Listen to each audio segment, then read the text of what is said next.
All right, guys. So today we have some drama, some high school drama going on in Congress, and it's over the so-called Equality Act. Okay, and the Equality Act seeks to prevent discrimination based off gender or sexual orientation. Except this is a very, very, very broad bill that has broad consequences. Okay. And this is, a very controversial bill that is currently being discussed in the House, as there's a lot of different opinions on this, right? If you don't agree with the Equality Act, then you're framed as a bigot and somebody that's against transgenders. However, if you do agree with the Equality Act, then you may be discriminating against those who are religious, and you could be discriminating against women as they're not allowed to compete in their own sports without biological men competing against them, right? So that's kind of a small summary of both sides of the arguments here. Now, this Wall Street Journal op-ed, I think, kind of perfectly defines my opinion on this legislation and this topic in general, right? Because, we have Marjorie Taylor Greene and Congresswoman Marie Newman going back and forth in Congress like high school children about this topic. But before I get into that, I want to basically read some of this op-ed so that you guys can get a better understanding of the Equality Act from a perspective that I think that we all will agree with. So this op-ed basically argues that the Equality Act makes women unequal. All people are created equal, but Congress is considering a bill that would make some people more equal than others. H.R. 5 style, the Equality Act would redefine sex under federal civil rights laws to include sexual orientation and gender identity, overriding basic biology along with a millennia of tradition. This isn't only a question of semantics, nor is it merely an attempt to prohibit employment discrimination against sexual minorities. A 2020 ruling by the U.S. Supreme Court already does that. The Equality Act would go much further by making it illegal to distinguish identity from biology and thereby prioritize transgender people over women. By erasing sex as a distinct legal category, the measure threatens to open up female-only spaces and opportunities designed to increase representation for girls to biological men, which can endanger the safety of women and girls. That's actually a very good point. Okay? Because this is how kind of ass backwards the liberals are on this subject. Right? They claim to be so pro women's rights, except when it comes to the rights of a biological male to be a woman. Right? And if you're allowing a biological male to be a woman, then you have to treat that woman, right, even though they're biological male, the same way you treat women. So when you start to have these special events, special programs, special this and that, just for women and to promote women's causes, by definition, those biological men who identify as women have to be promoted as well. Okay? And that to me seems counterproductive to the whole women's movement in the first place, right? So, I mean, it's really weird how the left tries to frame this issue. Okay. And again, I just want to make it clear that, hey, you can be what you want to be, right? I don't care if you're transgender, transsexual, whatever you want to be.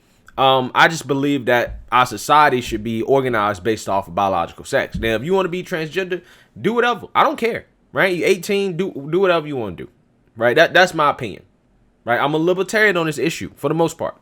The Equality Act would threaten the existence of women's prisons, public school girls' locker rooms, and women's and girls' sports teams.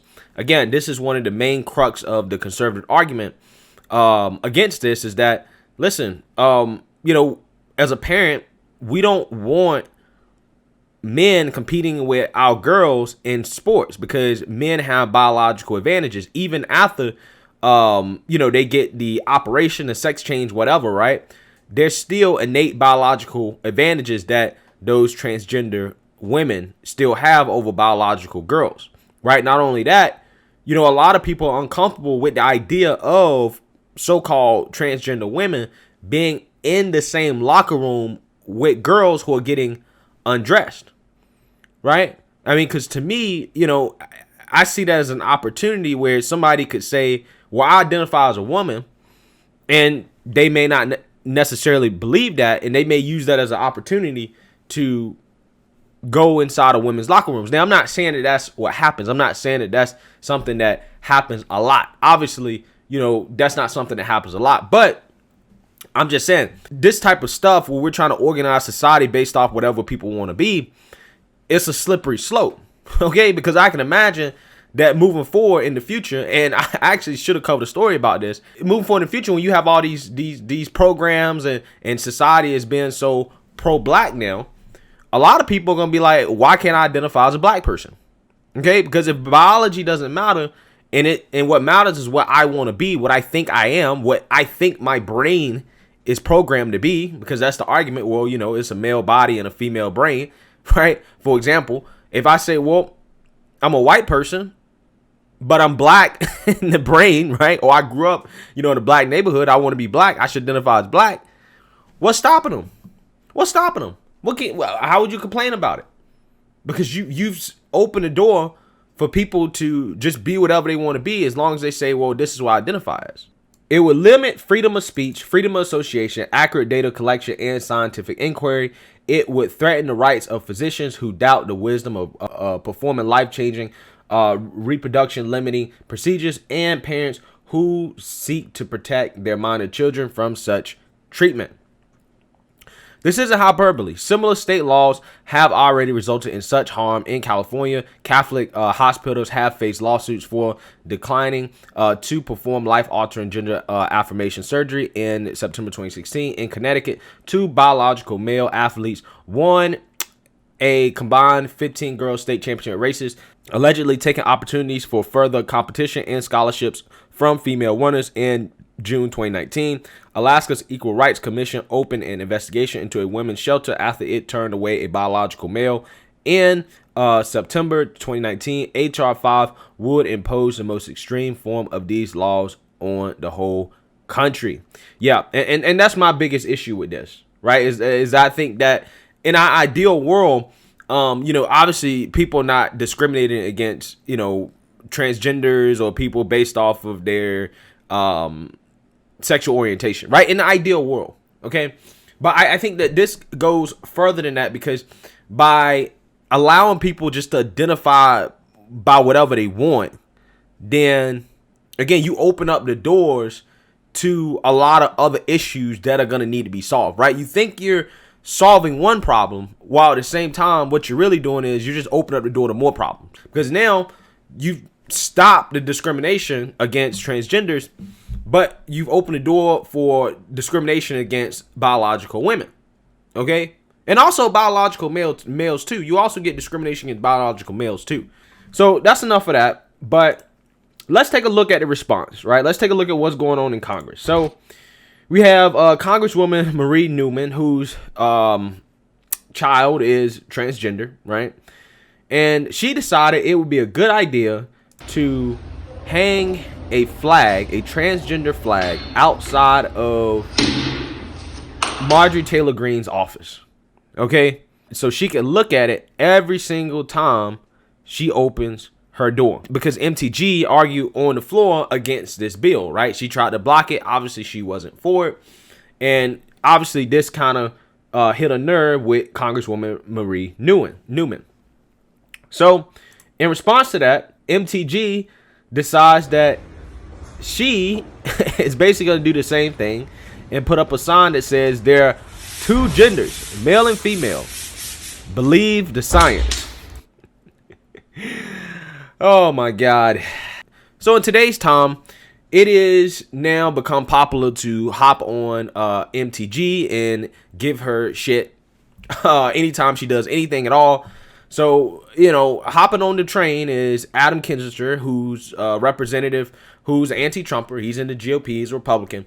And he says that this is sad and I'm so sorry this happened. Representative Newman's daughter is transgender, and this video and tweet represent the hate and fame-driven politics of self-promotion at all evil costs. This garbage must end in order to #restore our GOP.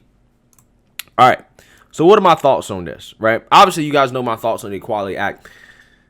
I think in terms of what went down in Congress, right? Like, obviously, I don't like what Congressman Newman and MTG were doing, right? Because I think that is a representation of what's wrong with our politics. But in my opinion, I place a majority of the blame on Congressman Newman because she's the one that started this. She's the one that felt the need to put a transgender flag outside of the office and to try to make a scene purely to try to spite Marjorie Taylor Greene.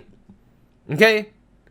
And to me, Representative Adam Kinzinger, if you're so principled in your stance, and I understand where he's coming from on some things, but if you're so principled in your stance here, you should have went after her first.